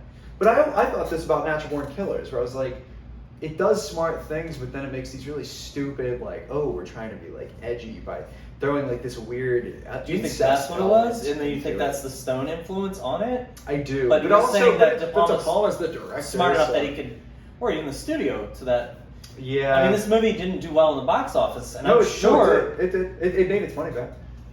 I thought it was a bomb. Critically, it got I'm sorry, not the box office. Financially, it actually did all right. It made its money back. Okay. It wasn't the cultural phenomenon that it would later become because. So I was mistaken. Let's say it was critically not well received. Yeah. Well, no, that's. I mean, my point was going to be if it did poorly at the box office, maybe it was because of some of the weirdness to that whole situation, but nobody would know that going in anyway. Exactly. That's such a subplot Especially back going then. on. Yeah. Especially back then. Nowadays, you would know. And there was a lot of creepy shit in movies back then anyway. That's not, that you wouldn't see in a movie today. So that's hardly the worst thing. Right. Yeah, and it's not horrible. I mean, it's just Exorcist came out before this. I mean, that shit was fucked up. But like touching on incest, I don't know. Nowadays, I feel like it's almost a trope. Like with Game of Thrones, there's incest, and like a lot of like novels, a lot of like thriller, intense YA novels have incest and shit. I'll take another white one. Yeah, thank you. Can you grab two, just so but anyway, I don't know. I guess I will play devil's advocate on one point. So the scene at the end where Gina finally comes in, and she's like, basically about to take her robe off and shooting Tony and stuff. Yeah. Or shooting at him. Does she hit him once? She gets him She in the hits him in the shoulder. leg. The leg. Okay. Yeah. He does. She goes when she first finally goes, "Do you want to fuck me?" or something like that. He goes, "What the fuck are you talking about?" Yeah. So I don't know, even though like subconsciously that's there and it's weird. Yeah. I don't know if he actually is like literally attracted to her. Right. I think there's a little bit of weirdness in the way he acts with her, but I don't know that I'm sold on the idea entirely that that is. Yeah, it's a little weird and a little creepy, and it's played up in that way. But I'm not so sure that Tony, as a character himself, feels that way. Right. I think maybe his actions led the audience and obviously her to believe that she's like, if nobody else can have me, maybe it's you that wants me. And but he literally does go. And she is also shooting at him, so it's not. That plays into it too. That's what I'm saying. To your point, you're right. She is shooting at him, and she is. She's trying to provoke him and make him feel. She's belittling him. Yeah. Not in a sexy way, but more in like a. This is how sick. This is how sick you are. Yeah. Right. Yeah. So that could be it. Yeah, but at the same time, he's not like, oh yeah, thank you, finally. Not at all. Right. That's what I'm saying. Like, he literally goes, "What the fuck are you talking about?" Right. So I don't know. Like I get that it's creepy, and Right. I'm not saying he wasn't being creepy. All I'm saying is it's kind of like questionable. Like I don't know for sure that he literally wanted to have sex with his sister. Right. You know what I mean? Like, Yeah. I think they leave that question open to interpretation. I think the most normal way and realistic way to interpret it is that, yeah, that was what was going on. But Yeah. I don't know. It leaves a little room for doubt that that was actually what was happening, I think. Yeah. I guess the other part of it is like Gina isn't super. Like, how many scenes are there with Gina? There's the one where Tony comes home, obviously, the one at the club, briefly in the montage. I guess the scene she has with Manny, so we know there's a love interest there. Even though Manny wants to stay away from her, but clearly in the montage we see them looking at each other, so we know that they're interested in each other. The other scene in the montage is when she's getting her beauty parlor, and then after that, really the only scene is her being with Manny, right? When Tony discovers that they're married. So she's only in like 5 or 6 scenes in the whole movie. So I mean, like, so is any other character. It's all about Tony. But we don't really see Gina, and again, we don't really need this maybe, but we don't see her getting corrupted enough for her to be in that I don't know if the correct psychological word is for it, but like I guess that what's the word? Fuck, hold on, give me a second. Psychotic of a state, for lack of a better word. Like we meet her, she's like a normal, young, exciting kid. Yeah. So and then by the end, we don't see her transformation into like coke and fuckville. It's not. We But see what's her by the important? time she's there. What's very important is there are 2 things at play. She may have been high on cocaine when she was with Manny before Manny was shot. We don't know how much. I mean, we know she does coke. Right. Which, I mean, cocaine's a bad drug, but at the same time, people can live functionally and do it. But I don't have the sense that this group of people was very able to control themselves or like do it. As recreationally as some people would do it. Right. And to that point, she could have been doing it, whatever. She might have done some coke that night, it doesn't matter. She's hysterical because the love of her life has just been killed by her brother, who is her brother's very best friend. Right. And she's also got some weird shit going on with her brother. Yeah. And then she's hysterical. She doesn't even realize she's at Tony's house when they get there. Right. They try to bring her in, Nick and Ernie, maybe? Yeah. It's the 2 big guys that are there, right? It's Nick and Ernie? Yep. I'm surprised it wasn't Bert and Ernie. They're in a lot of things. But try to bring her into the house, and she goes, "Oh, no, wait. She's already there. House. She knows she's there. This she is Tony's knows house. there." Yeah, she's freaking like, out. "No, this is Tony's house. Like, I'm not going in there." So they get her in there, and then they go to Tony, and they go, "Hey, she's okay. We gave her some pills." Right. Oh, yeah, she was on pills. So to your point of her, like, being psychotic or something. Right. It wasn't just the coke. She was definitely on some sort of sedative mixed with maybe speculatively she was doing coke that night and also hysterical over the death of Manny. Right. It literally just died. Yeah. So I mean that combination led me to believe that she wasn't in her right state of mind when she was going up to Tony and doing what she was doing. I never put the pills thing together. And that's very important because I think she was. They said she was basically calmed down by some sedatives. Right. Right, which she clearly that is a very like surreal moment in the movie when she comes in. And I think it's putting you in her mind as much as it is Tony's mind. So yeah, I thought it was actually not real. I thought it was like a dream or something. Yeah. When she came in, Like, I was like, this isn't reality. Like maybe Tony was having like a hallucination. He had done so much cocaine, like just. You don't hallucinate from coke though. I don't know. I've never done a mountain of cocaine. Neither of them. Yeah. I guess when we turn this up, we got this to deal with afterward. But I'll just dump it into. We'll make some biscuits out of this. Yeah, I'll dump it into my nose when we're done with it. I'll dump it into a container and throw it away. But it's clearly trying to feel surreal because you're almost. Well, no, you're more concerned about the fucking hit squad that's on their way than you are Gina. But that is a good point. I was kind of thinking the same thing. It could have been a coke-fueled fucking a dream. Maybe the whole movie was a dream, guys. Dude. Maybe he was imagining it. All right, so let's talk about this real quick. What if at the end it cuts to him back? I think we need to start to wrap up. Okay, so with Gina, did we wrap everything? I mean, there's simultaneously a lot of shit to say, but also kind of not a lot. 'Cause it's like, we get it. I think we covered. She's innocent, and Tony's like, oh, I'm corrupted, and I want to grab onto you. And what's the, there's this all sexual weird shit. The only thing we didn't mention that plays into her character with Tony is Mama. Right. Who's the Mama most tragic? Montana. Yeah, the most tragic character in the movie is the mom. Probably. Sure. Yeah. Her 2 kids get lost to the drugs Mm-hmm. and the corruptions of the world, which is Tony's, but not really clearly. Yeah. So, well, as far as we know, she lives. So that's a. she lives, right? But to her, don't you think she'd rather die than see her 2 kids get? So it just sucks. But it is interesting. The movie doesn't handle that in any way. It just kind of ends with Tony's story, and that's fine. That is what it is. No. It ends with her. He goes to her because he's trying to find Gina because she disappeared. Right. And you can only assume... This is important. It plays into the end of the movie, which we'll get to at some point. Not too far in the distant future. Not too much into the distant future. Not too... Yeah. Is that right?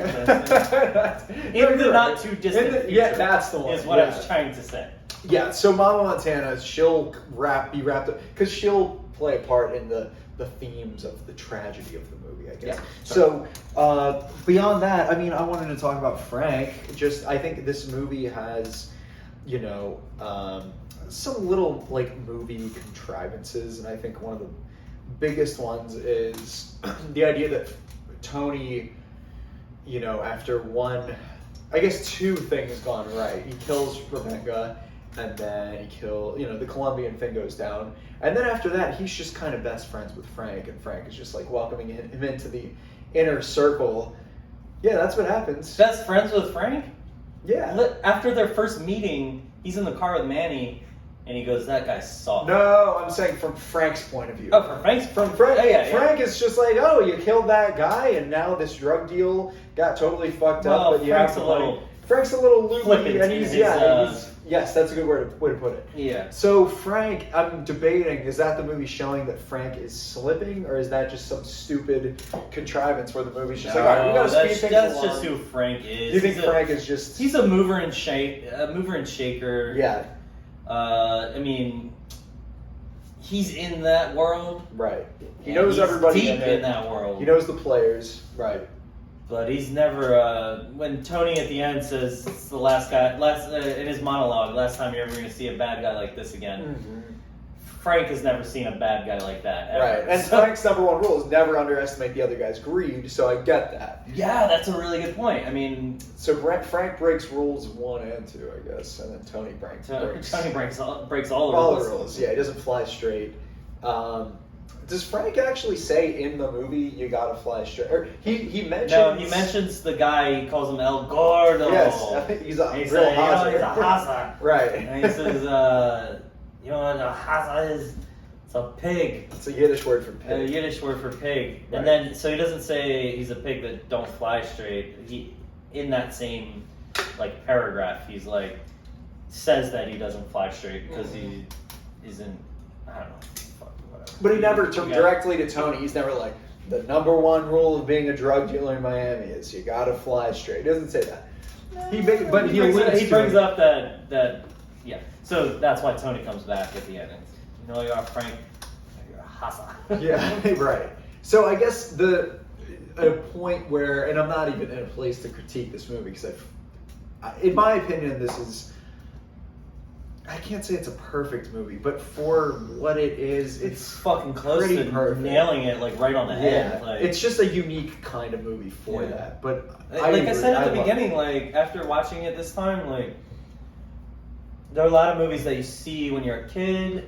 Mm-hmm. There are a lot of movies that you've seen a lot of times, and if you look back, when you get a little bit older, you look back at the movie and you go, man, it wasn't that good actually. Yeah.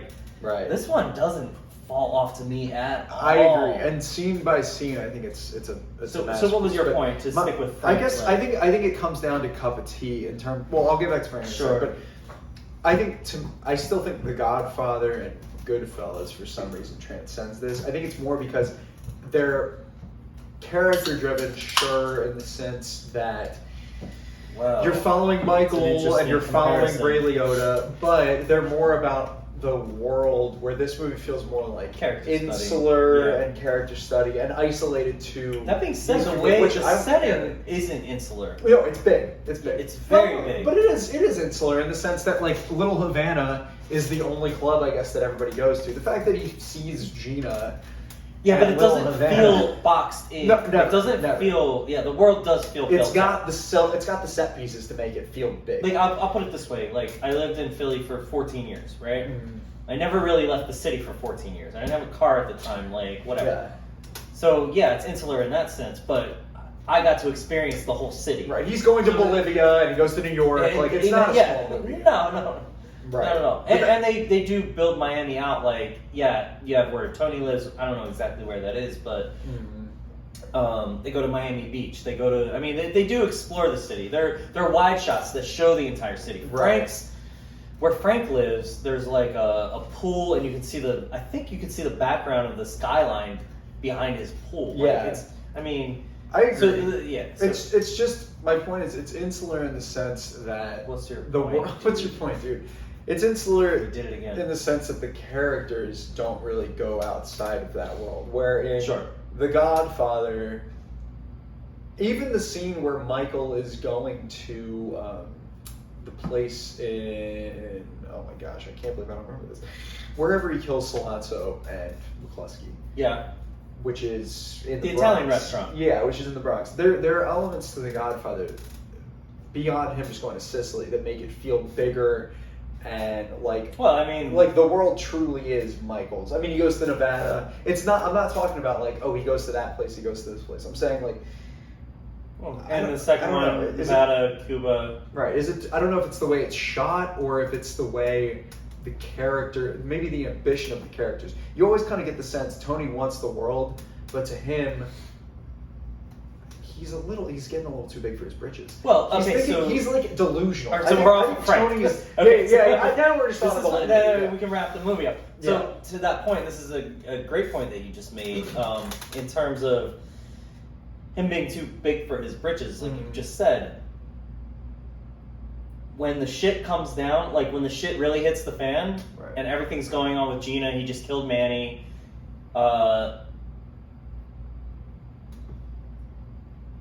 Chi-Chi says to him, "What are we gonna do, boss?" Right. And he goes, "Going to fucking war." Right. It's like, what are you talking about? And There's he's only got his guys that are hanging out. That he's had at since like day his one. villa basically. in Miami. Right. But in the meantime, we see there's like a Bolivian hit squad. Like 100 people. Probably. I mean, they're just flooding over the wall. Like, right. And these are people that like Sousa could just dispose of. Who is just like just hired guns. It's not like this is every person that. So Tony is. No, but he's also got his badass like fucking right hand like assassin, which that we shows don't know much that about. he really wants Tony to die. Oh, that shows that. But I guess my point is, if you're looking at The Godfather or Goodfellas, or you could look at a million other mob movies, but those specifically because. But yeah, with The Godfather. Okay, we talked about already in this very episode that you've got Scarface and The Godfather and Goodfellas, and as much as I love this movie, I still Wait, I so think it's what? Just to start your point, you're going to draw this to a comparison between Godfather and Goodfellas? If we're looking at gangster movies, this movie is kind of its own thing because it doesn't quite. Dude, those movies are bigger, and this movie is a little bit. Goddamn, I hate saying it like that. I think those movies deal with the world in a bigger way, where this movie feels more isolated to its characters in a smaller world. You know, even though there's the Bolivian scene, there's the New York scene. I don't know. I think The Godfather and Goodfellas, they make the world feel bigger. Like it makes it feel like the characters have more like foresight. The point that we cut out that we're trying to get to is that Tony is comparable to Tommy in Goodfellas and Sonny. And to Sonny in The Godfather. Exactly. Okay. Yep. Okay. And that was that the sentiment you were going for? Yeah, that's really I know it. you brought that up before, but like... Yeah, that's really it. Like, Tony, he acts on more emotion than Michael, and... So Ray Liotta's character and Jimmy Conway to a degree. So even to draw it back to something like Killing Them Softly. Mm-hmm. Tony's more of a low-level criminal, even though he's made it pretty high in his realm. Right. He's not an international player. He's high, but he's only going to be there for so long. I mean, the movie very clearly highlights that. That he has a shelf life for his... And what did Frank say about that? The guys in this business... Who don't fly straight. Don't make it long in this business? Is that what he said? Yeah. Yeah, and like Sosa is more like a Michael Corleone. Mm-hmm. He's a very political player. He does use Tony toward the end as a means to meet his political goals, but Right. Tony is still like a low level. He's not pawn. even. He's a pawn not for these even the guys. assassin. Right, exactly. It's what's his name? Alberto. Alberto. I think it's Alberto. Alberto. It's Alberto. It's definitely Nate. Okay. Who is yes? I'm glad we got to bring this up. Mr. Shickadance. Right, Mr. Shickadance. Ventura. Yeah. He's Ace Ventura's landlord. and he's obviously in Breaking Bad and the Cartel. He's a Right. very important character in that. Great character actor. I don't remember his name. Yeah. Mark Margolis? That's the one. Mark Margulies. Yeah. Mark Margolis. Like what his actor name is? Yeah. I mean, I don't know, but I'm guessing that's right. Yeah, who the actor is that plays Mr. Shickadance. Yeah. Mark Margolis. Mark Margulies. Yeah, great character actor. Yeah, he's like a Pete Postlewaite, F. but Murray Abrams kind of guy. To that point, he's the assassin. Mm-hmm. Tony's just used to drive him around through New York Right. as more or less an interpreter or somebody to make sure that he's able to get around the country. Yes. And for that, Sosa grants diplomatic immunity. Yeah. And He can pull the strings that Vito Corleone would pull. in if this were- incorrect terms, but all the same sentiment. Yes.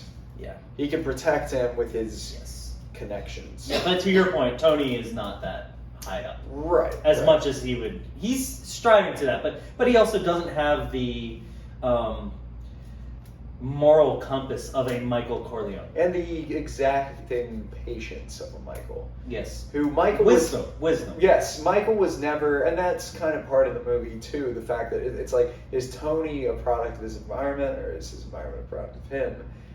And I think ultimately Tony's a product of his environment, and he gets as big as he can get in that world, but based on his decisions and his shortcomings and his lot in life, where he came from, he was just never going to make it.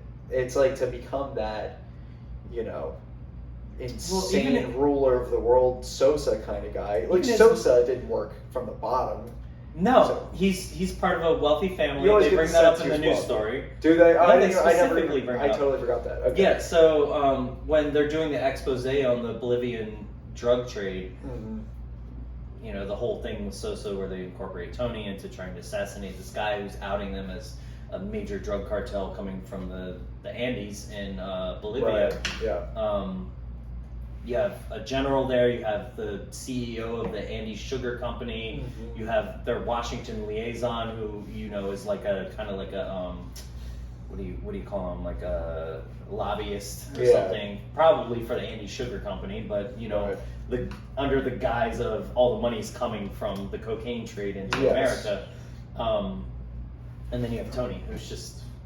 I have a different point. He's their but pawn. I'm kind of jumping off into Tony, But yeah, the idea is that Tony, I think he thinks he's following the American dream only to, he achieves it only to find out that there's always going to be somebody pulling the strings. Yeah. And The Godfather aspires to make its character that string puller and know Yes. that is the dynamic no matter what. Yeah. And Goodfellas, to a lesser degree, covers that element of government, of how high you can A really little bit, get but I mean, the if highest you they find get those is, ranks. maybe they only get as high. I don't even think they have as much money as Tony. No, I don't think so either. I mean, they're even more like kind of like scummy blue collar. underworld. Blue collar. Sorry to put it that way, but Scummy underworld. No, but they're in the business a dirty business. But they're living in a way that they can make it a job where Tony is like, I'm just gonna fly as close to the sun as possible. And yes, get burnt out. there's a very Icarus type of situation going on with Tony. Right, where with Goodfellas, it is more like we're just gonna keep doing this. Ascent. It's I don't know. But yeah, with Goodfellas, it is more how can we sustain this until we're 70? You know, I mean, they're showing gangsters in Goodfellas.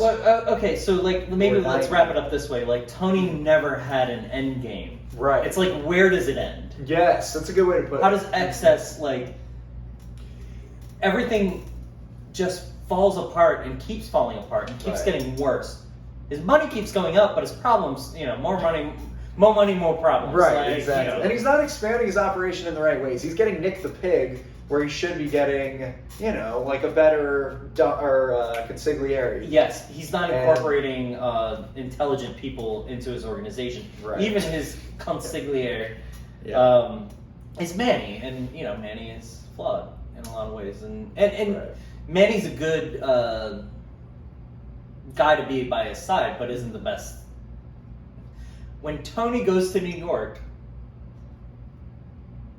he calls, and Manny has disappeared when he left Manny in charge of the operation. Right. And Manny only disappeared because he's hooking up or With getting Tony's married sister. to Tony's sister. Right. So, I mean, this is not a guy who has, like, any kind of foresight into where the organization is going, what the plan is, and that's Tony's fault, because that's the guy who put... Yeah, and ultimately it is Tony's fault, because Tony's leadership is so fickle that at the first sign of, paranoia from Tony doesn't give Manny the reassurance that he might require. You know what I'm saying? With the Cytobomb thing. So it is Tony's fault, and heavy is the crown and all that shit, but ultimately Tony is not equipped to wear that crown, and Sousa knows that. Just the way Tony can detect that Frank is soft, Sousa knows that Tony is going to be Tony. Tony's more of a street-level criminal, like a muscle guy. Yes, and Tony's a muscle guy. He's an assassin. Right, yeah, exactly. He's an assassin. And that's his role. And it's so obvious what he wants, and Sousa knows that. It's like the line in Jackie Brown when Ordell says... You can't always trust Melanie, but you can always count on Melanie to be Melanie. That's Tony is that. Yeah, and that's so cool that, like, Melanie is Tony in that little bit. Tommy in Goodfellas is Tony in his role as Tony. So this movie is very influential. I mean, this is a character study, on somebody who is incapable of being anybody else. Yeah, but he's also like aspires to be something more in a criminal underworld that he's not equipped to make that next step in that world. Yeah, that's exactly right. And his limit is not on what is actually possible. Are we okay? His limit is more on his own lack of foresight and acting on emotion.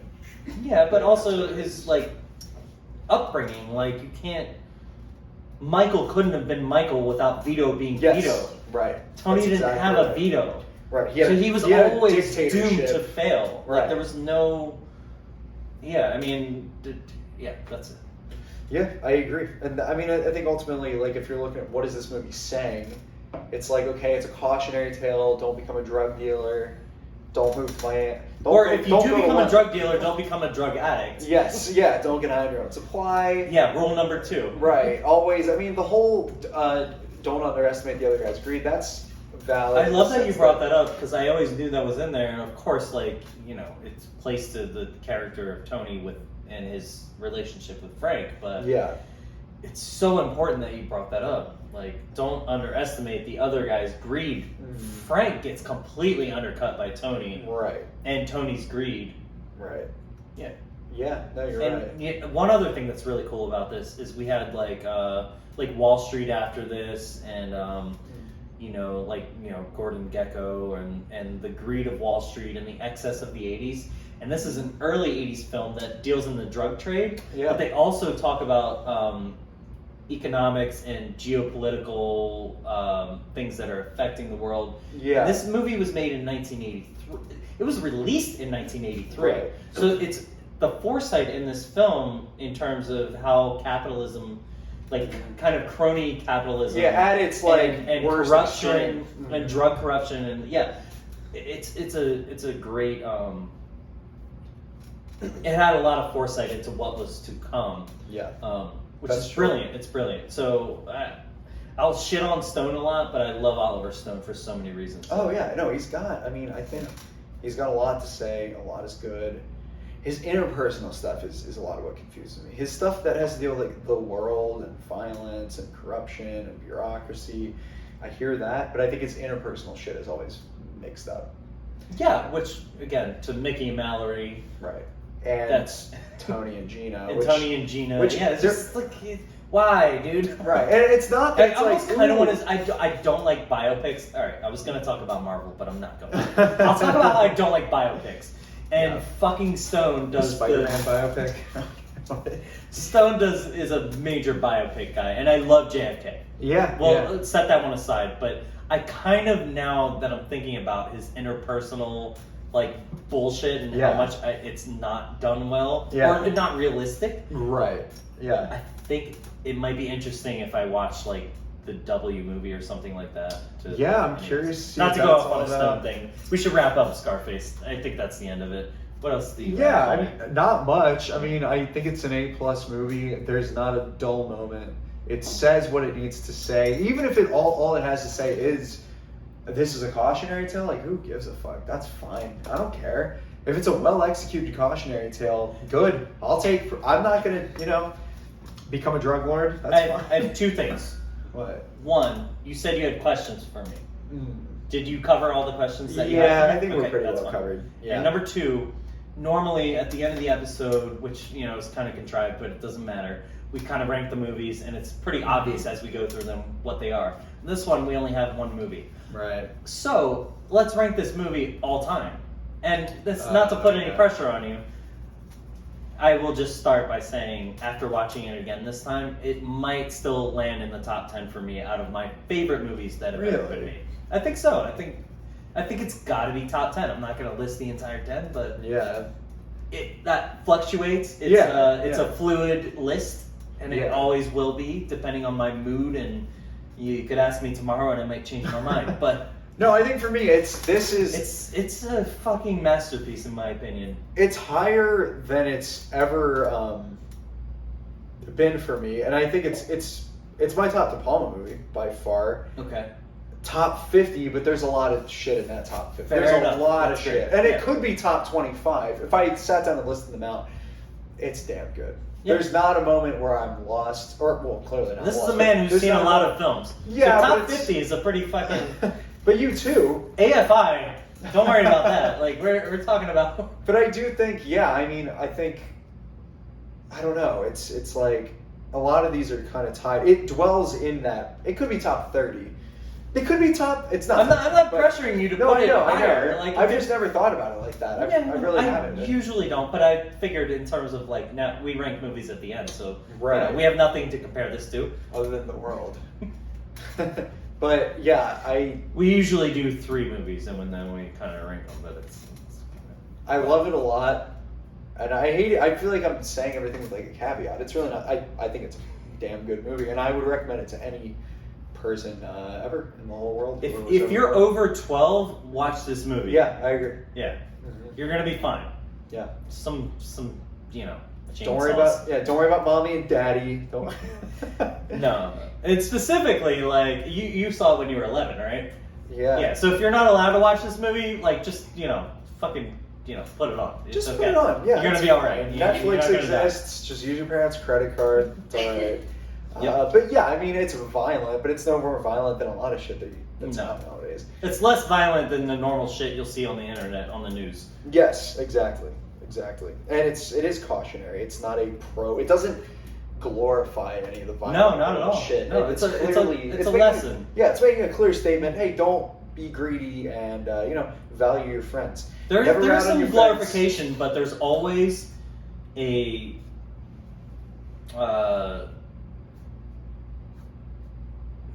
you said comeuppance earlier. I was looking for a better way to put it, but that like you reap what you sow. Yeah, And it's a good lesson. Yeah. Yeah. I agree with that. That's it. It's a good lesson. It's a good movie. Don't do drugs.